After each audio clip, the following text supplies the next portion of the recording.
بسم الله الرحمن الرحیم. السلام علیکم و رحمت الله و برکاته. دوستان ارجمند، امروز یک دانشجو در کامنت سوال کردن که حرف های حابیته یعنی حرف های نازله کدوم هستند در لغت عربی؟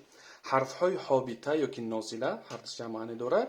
حرف هایی که یک قسم حرف ای سطر میگذره. اینمی سطر خط راست داریم ما نگاه کنین. مثلا نون، حرف نون یک نیم دایرهش یک قسمش ای تگی خط نوشته میشود. برای آن نازلش گفتن یعنی نازل شدگی، پایان شدگی. حابیته پایان شدگی. حرف زاد هم ببینید، حرف زاد اگر به نقطه باشه حرف صاد میشه. همین نیم دایرش یعنی یک قسمی حرف ای خط گذشتگی. لام اینچونین، حرف شین، حرف را و حرف زای. ببینید اهمیت بده که حرف را ای خیلی نایسته میشود و حرف زای این خیلی هم نایسته میشود. میتونیم اگر این نقطه شکل کنیم حرف را میشه خواندن. یک نمودی، یک شکلی چیه؟ شکل حرف را.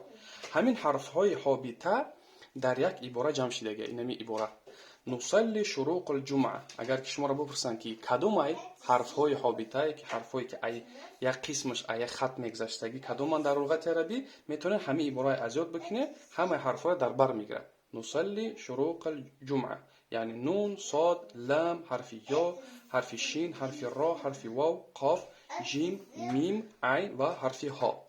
حرفی ها اهمیت داره که نجده قاف نوشتگیم خط زدگیم اینو درسته.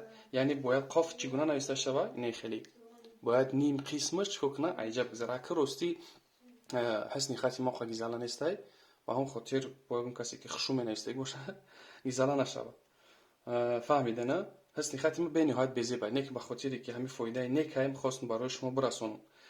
اما خاطر چکار میکنه کسی که میخواه حسن خط زیبا کنه همین حرف های حابیته به خط رقعه کوشش کنه بنویسه.